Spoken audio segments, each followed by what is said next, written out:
Hello guys, welcome to Unacademy. मैं हूं अनिकेत अग्रवाल और हम कर रहे हैं डेली न्यूज़ एनालिसिस आज का, यानी कि 16 सितंबर 2022 का।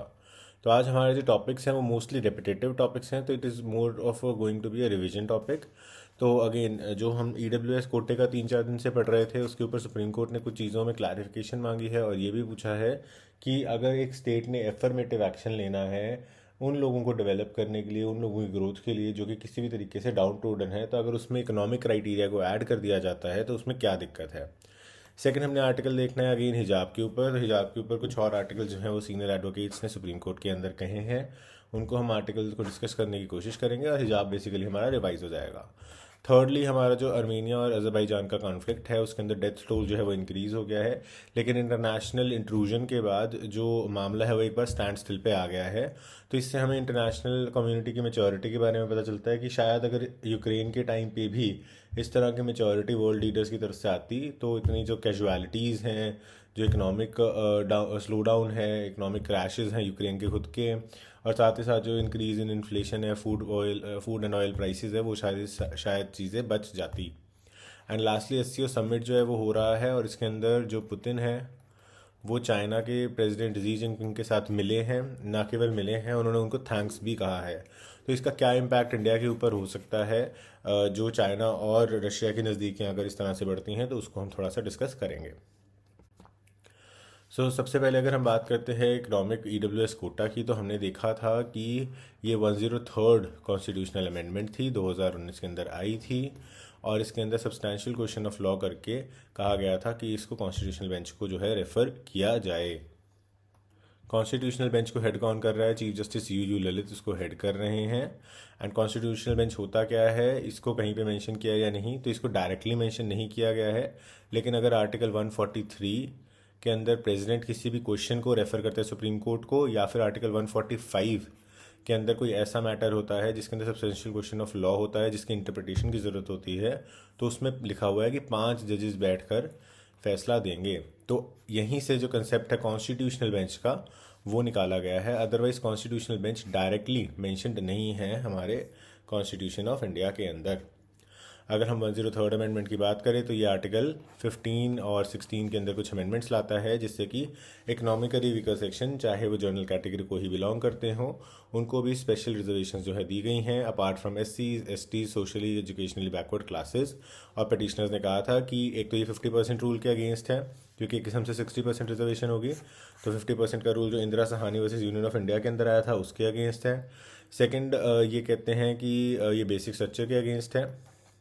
बेसिक स्ट्रक्चर के अगेंस्ट क्यों है? क्योंकि ऐसा कहीं पे भी नहीं लिखा कि it is a poverty alleviation program और आप इस तरह के रिजर्वेशन देके पॉवर्टी इंप्रूव करने जो है हटाने की कोशिश करो। राइट। अब यहाँ पे जो सरकार का स्टैंड हमने देखा था वो ये था कि एक तो बेसिक स्ट्रक्चर की इसमें कोई बात नहीं है, अपलिफ्टमेंट की बात है। अपलिफ्टमेंट हम ऐसे भी कर सकते हैं, क्योंकि जो 50% रिजर्वेशन है उसके अंदर तो बहुत सारी क्रीमी लेयर्स भी आ चुकी हैं, तो जिसको बेनिफिट मिलना चाहिए उसको बेनिफिट नहीं मिल पाता। एंड सेकेंडली, सरकार ने ये कहा था कि जो इंदिरा साहनी वाला जजमेंट है जिस पे रिलाई अपॉन कर रहे हैं पिटिशनर्स, वो यहाँ पे जो है फॉलो ही नहीं करता, क्योंकि ये कॉन्स्टिट्यूशनल अमेंडमेंट है। और इंदिरा साहनी का जजमेंट जो है वो डील करता था गवर्नमेंट के नोटिफिकेशंस पे, बेसिकली अगर सरकार का कोई फैसला तो उस पर जो है बात करता था। तो अब सुप्रीम कोर्ट कहीं ना कहीं सरकार की तरफ टिल्टेड नज़र आई है और सुप्रीम कोर्ट ने ये कहा है कि फंडामेंटली रॉन्ग क्या है अगर इकोनॉमिक क्राइटेरिया के बेसिस पे रिजर्वेशन दी जा सकती है तो। ये क्या मतलब हुआ कि आपको सिर्फ होमोजीनियस ग्रुप मतलब एक जैसे लोग, जैसे कि एक पर्टिकुलर कास्ट, पर्टिकुलर रिलीजन, उन्हीं को रिजर्वेशन देना, ये कहाँ पे लिखा है? How has it become a load stone? दूसरा, एफर्मेटिव एक्शन की अगर हम बात करते हैं तो स्टेट को एफर्मेटिव एक्शन करना है ताकि लोगों की अपलिफ्टमेंट हो सके। तो एफर्मेटिव एक्शन जो है वो तो मॉनेटरी लेवल पे, इकोनॉमिक लेवल के ऊपर भी किया जा सकता है। तो इस तरीके से क्या दिक्कत है? तो बेसिकली अगेन जो पिटिशनर्स हैं उन्होंने यही कहा कि नहीं, इसको इकोनॉमिक क्राइटेरिया को एफर्मेटिव एक्शन में इसलिए नहीं आना चाहिए क्योंकि इट विल देन मीन कि ये एक पॉवर्टी एलिवेशन प्रोग्राम है, और जैसे आप कहते हो कि भी बैंक अकाउंट में पैसे डाल दो, ये डाल दो, वो डाल दो, ये तो उसी तरह की एक पॉलिसी जो है वो बन जाएगी। तो अब इसके ऊपर सुप्रीम कोर्ट क्या फैसला लेती है वो हमारे लिए बहुत इंपॉर्टेंट होगा, क्योंकि as of now supreme court का रुख जो है वो थोड़ा सा टिल्टेड नज़र आया है towards the in favour of amendment. और वैसे भी अगर हम देखते हैं तो लॉ के अंदर जो कंसेप्ट हैं वो हारमोनियस कंस्ट्रक्शन कंसेप्ट, उसके अंदर ये होता है कि अगर सरकार ने कोई फ़ैसला लिया है, कोई लॉ बनाया है, तो आपको उसको उस तरह से इंटरप्रेट करना है कि वो लॉ भी सस्टेन रह जाए और जो उसके इम्प्लीकेशंस हैं उससे किसी के फंडामेंटल राइट्स या लीगल राइट्स का भी हनन ना हो। मतलब बेसिकली आपको चीज़ों को ये नहीं कि सीधे से थ्रैश करते जाना है, आपको उसकी इंटरप्रिटेशन ऐसी करनी है कि दोनों पार्टीज़ का डिप्लोमेटिकली काम हो जाए। नेक्स्ट आता है हिजाब आर्टिकल। तो हिजाब आर्टिकल हमने देखा था कल के क्लास में भी, एंड उसके अंदर बेसिकली ये था कि ये फ्रीडम ऑफ रिलीजन का जो है वो पार्ट है, क्योंकि आर्टिकल 25 जो है आपको फ्रीडम ऑफ रिलीजन की बात करता है, जिसके अंदर आपको प्रोफेस, प्रैक्टिस और प्रोपोगेट तीनों चीज़ें जो हैं वो नज़र आती हैं। तो इसके अंदर हमने देखा था प्रोफेस का मतलब होता है खुद से एक रिलीजन को मानना और ओपनली दूसरों को बताना कि मैं इस रिलीजन को फॉलो करता हूँ। और अगेन कॉन्साइंस इसके अंदर आ जाएगा इनबिल्ट, तो एक किस्म से आप अपनी कंसाइंस के बारे में ही बता रहे हो। फिर प्रोफेस के बाद आ जाता है प्रैक्टिस। अगर उस रिलीजन से रिलेटेड कोई भी रिचुअल्स हैं, सेरेमनीज़ हैं, वर्शिप्स हैं, या और कोई एग्जीबिशंस हैं, फेस्टिवल्स हैं, वो आप आराम से कर सकते हो। और प्रोपोगेट आप लोगों को भी बता सकते हो और उसका प्रचार कर सकते हो through anything like social media etcetera. तो ये सारी चीज़ें आर्टिकल 25 में आती हैं। तो वो कहते हैं ये प्रोफेस का पार्ट है कि हम अपने बिलीफ को ओपनली जो है, फ्रीली जो है मान रहे हैं और उसको प्रैक्टिस कर रहे हैं। तो देयर फॉर वेयरिंग हिजाब is an expression of self. और कपिल सिब्बल ने ये भी कहा कि सुप्रीम कोर्ट को ये मैटर जो है कॉन्स्टिट्यूशनल बेंच को रेफ़र कर देना चाहिए। तो इसके अलावा भी बहुत सारी तरह तरह की बातें जो हैं वो की हैं कर्नाटका हाईकोर्ट के जजमेंट को क्रिटिसाइज़ करते हुए। अब इसके ऊपर कर्नाटका हाईकोर्ट को डिफेंड करने के लिए स्टेट गवर्नमेंट अपने कुछ व्यूज़ देगी एंड उसके बाद सुप्रीम कोर्ट इसके अंदर मैटर को जो है फाइनली डिसाइड करेगी। लेकिन जैसा कि हमने कल भी देखा था कि यहाँ पे बेसिकली जो पटिशनर्स हैं वो कह रहे हैं कि हिजाब को आप इक्वेट करो सिख्स के टर्बन्स के साथ। जैसे सिख्स के टर्बन्स को हर जगह पे अलाउड है, चाहे वो मिलिट्री हो वहाँ पे भी उनके लिए एक्सेप्शन कार्व की हुई है और जगहों पे भी की हुई है। सिमिलरली किरपान, स्कूल के अंदर भी किरपान लेके आ जाते हैं सिक्स स्टूडेंट्स, तो वो भी अलाउ किया हुआ है। तो हमें भी हिजाब जो है वो उसी तरीके से अलाउ करो जिस तरह से सिक्स को अलाउ किया हुआ है। लेकिन जो पॉइंट है वो ये है कि सिक्स के लिए ये सारी की सारी क्या है, essential religious practice. Essential religious practice है जिसके बिना आपका रिलीजन जो है वो कंप्लीट नहीं माना जाता। और एसेंशियल रिलीजियस प्रैक्टिस के अंदर इनके 5 केस आते हैं। 5 केस क्या क्या हैं? वो आ जाते हैं आपके केश यानी कि बाल, उसके बाद कंगा, उसके बाद कड़ा, कड़ा जो हाथ में पहनते हैं, उसके बाद कच्छा और उसके बाद किरपान। तो ये सारी की सारी चीज़ें जो हैं ये आ जाती हैं 5 केस में। और ये एसेंशियल रिलीजियस प्रैक्टिस है जिसको सुप्रीम कोर्ट ने ऑलरेडी मल्टीपल केसेस के अंदर डिसाइड किया हुआ है। और एक बार एक मुस्लिम मैन का जो कि एयरफोर्स में सोल्जर थे, उनका बियर्ड को लेके इशू आया था। तो बियर्ड उन्होंने कहा था कि एसेंशियल रिलीजियस प्रैक्टिस है, इसीलिए मुझे भी एक्सेप्शन दी जाए। लेकिन वो सुप्रीम कोर्ट ने एक्सेप्शन देने से मना कर दिया था क्योंकि उन्होंने कहा था कि keeping a beard is not an essential practice of Islam और देयरफॉर जो आर्मी रेगुलेशंस है वो उनको इन टोटो फॉलो करने पड़ेंगे, यानी कि they will be prohibited from growing any kind of facial hair. तो ये जजमेंट जो था ऑलरेडी सुप्रीम कोर्ट दे चुका है। और इससे पहले भी अगर हम देखते हैं तो कई और सेक्ट्स जो थे, जैसे जिन्होंने कहा था कि तांडव डांस हमें स्ट्रीट पे करना है क्योंकि it is an essential religious practice, वहाँ पे भी सुप्रीम कोर्ट ने सिमिलरली यही बोला था कि ये एसेंशियल रिलीजियस प्रैक्टिस नहीं है। तो सिमिलरली कर्नाटका हाई कोर्ट ने भी कहा कि वेयरिंग हिजाब is not an essential religious practice of Islam. तो आई थिंक बहुत ही क्लियर कट केस है और शायद से पॉलिटिकल गेंस के लिए इसको इतनी ज़्यादा हवा जो है वो दी जा रही है। So let's see supreme court इसमें क्या कहता है, क्या ये मैटर कॉन्स्टिट्यूशनल बेंच को फॉरवर्ड होता है। नेक्स्ट इसके बाद आ जाता है हमारा आर्मीनिया अज़रबैजान का जो बॉर्डर कॉन्फ्लिक्ट चल रहा है। इस मैप को हमने कल भी डिस्कस किया था और इसमें 170 लोगों की जो है और जानें जा चुकी हैं। एज ऑफ नाउ अगर हम बात करें तो स्टैंड स्टिल पे मामला आ चुका है because of the intervention of international community.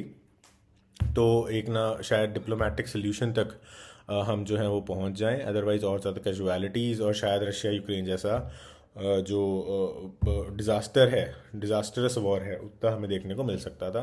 तो इट्स बेटर कि जो कॉन्फ्लिक्ट है वो निप इन द बड हो जाए, यानी कि शुरू में ही ख़त्म हो जाए। तो ये अज़रबैजान है, ये अर्मेनिया है, ये वाला एरिया जो है ये नकारगो कराबा का वो एरिया है जो अर्मेनिया के पास है, और रेड वाला एरिया वो है जो कि अभी भी कॉन्फ्लिक्ट के अंदर है।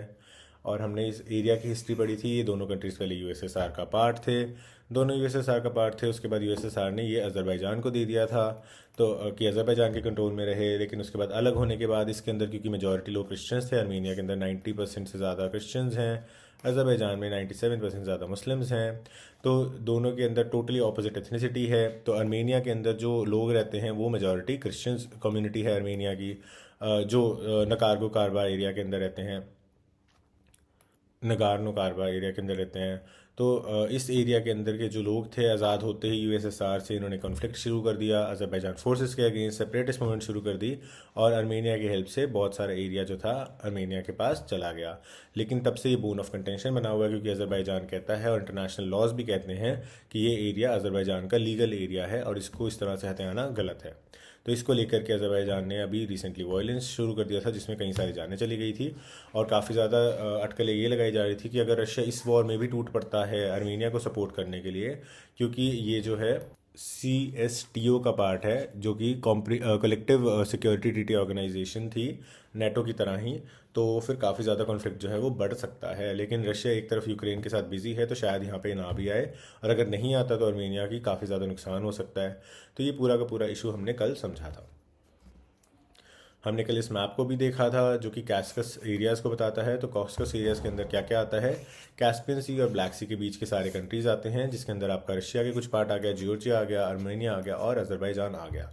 तो ये चारों स्टेट्स, और आपको ब्लैक सी और कैस्पियन सी के बीच का ये एरिया है, ये याद रखना है। इसके अलावा कलेक्टिव सिक्योरिटी ट्रीटी ऑर्गेनाइजेशन को भी हमने कल पढ़ा था कि इसके अंदर रशिया के अलावा कजाकिस्तान, बेलारूस, आर्मेनिया, कजाकिस्तान और तजाकिस्तान आते हैं, जिसका आगे नेटो की तरह का ही आप कह सकते हो एक ऑब्जेक्टिव है, बट उतना ज़्यादा स्ट्रॉन्ग नहीं है। वो यही है कि अगर इनमें से कोई भी कंट्री है जिसके ऊपर अटैक होता है तो दूसरे कंट्रीज उसकी हेल्प करने के लिए आएंगे। Moving on to the next slide, it is about Xi Jinping and उसके बाद जो आपके व्लादिमीर पुतिन है, इनकी कल मीटिंग हुई है समरकंद के अंदर। समरकंद के अंदर हमारा SCO का जो समिट है वो चल रहा है, शंघाई कॉरपोरेशन ऑर्गेनाइजेशन। एंड यहाँ पे इंडिया के लिए थोड़ी सी आप कह सकते हो डिज़ास्टरस चीज़ें या थोड़ी सी एंटी इंडिया चीज़ें वो हुई हैं। वो ये है कि चाइना और रशिया की जो क्लोजनेस है वो काफ़ी बढ़ते हुए हमें नज़र आई है। इन्होंने बहुत ही गर्मजोशी के साथ हाथ मिलाया, उसके बाद बातचीत करी। अगर हम जी जिनपिंग की बात करें तो इनकी फर्स्ट ट्रिप है आउटसाइड चाइना कोविड-19 के बाद। एंड अगर हम पुतिन की बात करते हैं तो इनके ऊपर हमने देखा ही था कि अभी रिसेंटली एक अटैक हुआ था, उसके बाद भी ये चाइना काउंटर पार्ट के साथ इतना ज़्यादा कंफर्टेबल थे और इनको थैंक्स भी किया रादर। तो उससे लगता है कि इनकी आपस की जो डिप्लोमेसी है वो बहुत ज़्यादा स्ट्रॉन्ग चल रही है। और चाइना के साथ अगर रशिया की डिप्लोमेसी बढ़ती है तो डेफिनेटली इंडिया उसमें थोड़ा सा फिर बैक स्टेज पे चला जाता है। इंडिया का उसमें नुकसान जो है वो देखने को हमें मिल सकता है वेरियस फ्रंट्स पे। अगर हम बात करते हैं रिसेंटली हुए यूक्रेन वॉर की, तो जी जिनपिंग को थैंक्स भी बोला पुतिन ने, और ये बोला कि वी अप्रिशिएट कि ये जो भी आपने बैलेंस्ड पोजीशन लिया यूक्रेनियन क्राइसिस की तरफ, और आपने कोई भी आप कह सकते हो वेस्टर्नाइजेशन या वेस्टर्न पोलर वर्ल्ड की तरफ झुक करके कोई डिसीजन नहीं लिया। तो हम इस इंडिपेंडेंट मूव को, बैलेंस पोजीशन को अप्रिशिएट करते हैं। और साथ ही साथ ये भी कह दिया कि हम वन चाइना पॉलिसी को भी फॉलो करेंगे। तो ये बहुत ही खतरनाक चीज़ है इंडिया के लिए, क्योंकि वन चाइना पॉलिसी का मतलब कि ताइवान कोई सेपरेट कंट्री नहीं है। जो मेनलैंड चाइना है, ताइवान उसी का एक पार्ट है, जो कि एक बहुत ही बड़ा एजेंडा है चाइना का। और अगर चाइना इस डिप्लोमेटिक एजेंडा में जो है स्ट्रांगली बन जाता है तो ये बहुत ही बड़ा पॉलिटिकल और आप कह सकते हो एक डिप्लोमेटिक लेवल पे, वर्ल्ड लेवल पे गेन होगा चाइना के लिए। तो रशिया का सपोर्ट यहाँ पे टोटली हमें देखने को मिला कि चाइना को मिल रहा है। अगर हम बात करते हैं SCO की, तो शंघाई कोऑपरेशन ऑर्गेनाइजेशन, इसके अंदर कौन से कंट्रीज़ आते हैं, तो ये आपके सारे कंट्रीज़ इस पैराग्राफ में दिए गए हैं। तो कंट्रीज़ हैं इसमें चाइना है, इंडिया है, पाकिस्तान है, रशिया है, और इसके अलावा जो आपके x Soviet central Asian Nations थे, मतलब कि USSR के जो एक्स नेशंस थे, जैसे कि कजाकिस्तान, किर्गिस्तान, तजाकिस्तान, उज़्बेकिस्तान, ये सारे कंट्रीज़ भी इसके अंदर आ जाते हैं। और इसको ऑथर कहते हैं it is a alternate to the west. तो ऑल्टरनेट टू द वेस्ट क्यों कह रहे हैं इसको, क्योंकि ये पॉलिटिकल, इकोनॉमिक और सिक्योरिटी तीनों ही पॉइंट्स को केटर करता है। और ना केवल केटर करता है, इसके अंदर अगर हम इकोनॉमी वाइज देखें तो बहुत स्ट्रॉन्ग कंट्रीज़ जो है वो आ जाते हैं। क्योंकि अगर आप इंडिया और चाइना की ही नेशंस की दोनों की GDPs मिला देते हो, पॉपुलेशन मिला देते हो, तो we are dominating USA in terms of both population and GDP, right. तो इस तरीके से अगर हम देखें तो it is a great alternative to the west, और इसको अगर हम और ज़्यादा डेवलप करते हैं तो ये वेस्ट को ओवरटेक भी कर सकता है। नंबर 2 अगर हम बात करते हैं तो ये पूरा का पूरा जो है सिल्क रोड पे आता है, तो सिल्क रोड का मैप हम आगे देखेंगे। तो एंशियंट सिल्क रोड में भी हम देखते हैं कि वेस्टर्न नेशंस तो कुछ थे ही नहीं, तो सारे कुछ ईस्टर्न नेशंस ही थे, तो एक किस्म से एक रिवाइवल ऑफ सिल्क रोड भी हो सकता है। नंबर 3 अगर हम देखते हैं तो रशिया ऑल दो जीडीपी में अभी पीछे है, लेकिन ये बहुत ज़्यादा रिसोर्स रिच है, नेचुरल रिसोर्सेज की यहाँ पे भरमार है, it is a Titan of resources. And on the other hand अगर हम चाइना की बात करें तो जो जैसे कहते हैं opening of the dragons mouth, तो ये जो है बहुत ज़्यादा और बढ़ सकता है and it can become a super power, क्योंकि in terms of monetary things या in terms of economy it can overtake जो है यूएसए सून। तो उस हिसाब से देखा जाए तो it can become a super power. तो अगर इस तरह की कोई कॉपरेशन हो जाती है एक सुपर पावर या इमर्जिंग सुपर पावर में, प्लस एक रिसोर्स टाइटन कंट्री के अंदर, तो बहुत ज़्यादा आप कह सकते हो डोमिनेशन क्रिएट कर सकता है, और वेस्ट को ऑल्टरनेटिव क्या वेस्ट को बिल्कुल ही पिछाड़ भी सकता है। तो इसी सिचुएशन को देखते हुए इंडिया के साथ नज़दीकियाँ यूएस से बढ़ाना चाहता है। सो यूएसए वांट कि अगर इस तरह की कोई सिचुएशन आती है तो हमारे पास एक ईस्ट के अंदर ऐसा एलाय हो जो कि इक्वली पावरफुल हो, या इक्वल पावरफुल ना भी हो तो कम से कम टक्कर दे सके। तो हम एक ऐसे एलाय हैं एज इंडिया जो कि चाइना को टक्कर जो है दे सकता है। और रशिया कितना भी प्रो हो जाए चाइना के, लेकिन हमें एक चीज़ श्योरिटी कहीं ना कहीं मन में रहती है कि रशिया अगेंस्ट इंडिया नहीं जाएगा। ऑल्दो हम डिप्लोमेटिक लेवल पे आप कह सकते हो उस हिसाब से बहुत ज़्यादा एक्टिव नहीं रहते हैं, कि जैसे कि एक बार जब रशिया के फॉरेन मिनिस्टर भी इंडिया में आए थे तो उन्होंने कहा था कि आप यूएस से अपने बच्चों को भेजते हैं, टैलेंटेड बच्चों को यूरोप भेजते हैं, लेकिन you don't teach Russian in your schools and you don't send your children to Russia इधर फॉर स्टडीज़ और फॉर जॉब्स। ठीक है, तो ये काफ़ी कंप्लेंट वाली टोन आपको नज़र आती है इसमें, कि अगर हम चाइना भेज सकते हैं बच्चों को, यूएस से भेज सकते हैं, तो हम रशिया दिखा के हमारे लिए तो एम्प्लॉयमेंट अपॉर्चुनिटीज़ है, we have a vast population. अगर हम डेडिकेटेड रशियन पढ़ाएं लोगों को एंड उनको एम्प्लॉयमेंट अपॉर्चुनिटीज़ रशिया में मिलती हैं, तो हमारे लिए तो अच्छा है कि हमारा डायस्पोरा रशिया के अंदर भी बढ़ेगा, तो क्या पता हम रशियन डिसीजन मेकिंग में कहीं ना कहीं आगे आ जाए। जैसे कि अभी हम देख रहे थे कि ब्रिटेन के अंदर एक चांसेस बन रहे थे कि इंडियन ओरिजिन का बंदा प्राइम मिनिस्टर बन रहा है, तो वो इसीलिए तो बन पा रहा है क्योंकि डायस्पोरा हमारा है। तो हमारे को इतनी बड़ी पॉपुलेशन का ये फ़ायदा ज़रूर उठाना चाहिए कि हम डायस्पोरा को मैक्सिमम जगहों पे जो है भेज सकें। अभी ये मैप आ जाता है आपका सिल्क रोड का, तो ये आपकी एंशियंट सिल्क रोड है, और यही सारी वेल्थ जो है यहीं पे सर्कुलेट करती थी। तो इसी से हम बात कर रहे थे कि वेस्ट को जो है हमें हटाने की बात हो रही थी, राइट, जो एससीओ में। तो आप ये देख सकते हो इसमें इंडिया के काफ़ी सारे शहर आ जाते हैं, ये सिंध वाला सारा एरिया आ जाता है, इंडस वैली वाला, ये मथुरा वगैरह आ गए, गैंगेटिक प्लेन्स आ गए, और ये आपका समरकंद। और ये समरकंद जो है यहीं पे आपकी एससीओ की जो मीटिंग है वो अब चल रही है। प्रेजेंट डे में समरकंद कहाँ पड़ता है? ये पड़ता है उज़्बेकिस्तान में, और ये फॉर्मली यूएसएसआर का पार्ट था। मेजॉरिटी आप देखते हो तो यूएसएसआर के जो इवेंट्स होते थे वो समरकंद उज़्बेकिस्तान में ही होते थे। तो it is was a very important city of USSR. और यहाँ पे आप देख सकते हैं ये सारे चाइना के प्रोविंसेस हो गए, उसके बाद ये थोड़े से सेंट्रल एशिया के हो गए, उसके बाद आपका टर्की आ गया, और टर्की के थ्रू फिर ये यूरोप में इस तरह से जो है एंटर कर जाते थे। और टर्की भी सबसे ज़्यादा पैसा इसीलिए कमाता था क्योंकि सिल्क रोड के बीच में पड़ता था, जिसके थ्रू सारा का सारा जो ट्रेड है वो होता था, अगर किसी ने भी ईस्ट से ट्रेड करना है लैंड रूट के थ्रू। तो ये सारा का सारा ट्रेड को डोमिनेट करता था तो अरब्स या टर्किश लोग। तो इसीलिए जो वेस्टर्न पावर्स थी जैसे कि ब्रिटेन था या स्पेन थे, वो चाहते थे कि इंडिया के साथ उनको डायरेक्ट रूट मिल जाए ट्रेड करने का, so that they can buy pass these Arab traders, right. तो इस तरीके से पूरा का पूरा जो गेम था वो चला था। So this was all for today's DNA. So this was it for today's daily news analysis. तो आज का हमारा डेली न्यूज़ एनालिसिस कंप्लीट होता है। आई होप आपको वीडियो अच्छी लगी होगी। अच्छी लगी तो लाइक, सब्सक्राइब एंड शेयर ज़रूर कीजिएगा। एंड साथ ही अगर आप यूपीएससी की अच्छे से प्रिपरेशन करना चाहते हैं तो यूपीएससी का जनरल स्टडीज़ का सब्सक्रिप्शन ज़रूर लीजिए। इसके अंदर आपको प्लस, आइकॉनिक और लाइट तीनों तरह के कोर्सेज मिल जाते हैं।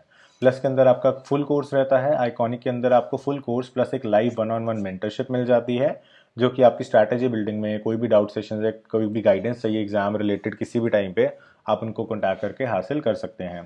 एंड लास्टली, अगर आप ऑलरेडी प्रिपेयर कर चुके हैं लेकिन आपको किसी भी रीज़न से सक्सेस नहीं मिल रहा है, then you can opt for a light course. इसके अंदर आपको जो टेस्ट सीरीज़ हैं, रिवीजन क्लासेस हैं, उसका एक्सेस जो है वो मिल जाता है। एंड अगर आप जो भी कोर्स लेते हैं उसका स्क्रीनशॉट ज़रूर भेजिएगा, so that you can connect with me also. जो भी कोर्स आप चूज़ करते हैं उसके अंदर पूरे पैसे देने की ज़रूरत नहीं है। आप यूज़ करिए मेरा कोड ANI7, ये मेरा रेफरल कोड है। इसको आप यहाँ पे डालेंगे तो प्राइसेस जो है 10% से डिस्काउंट हो जाएंगे किसी भी कोर्स में, किसी भी ड्यूरेशन के कोर्स में। चाहे आप 1 साल का लें, 2 साल का लें, 6 महीने का लें, या फिर प्लस लें, आइकॉनिक ले, लाइट लें, सभी में आपको ये बेनिफिट जो है वो मिलेगा। एंड उसके बाद आपको करना क्या है, इसका स्क्रीनशॉट मुझे टेलीग्राम पे भेजना है।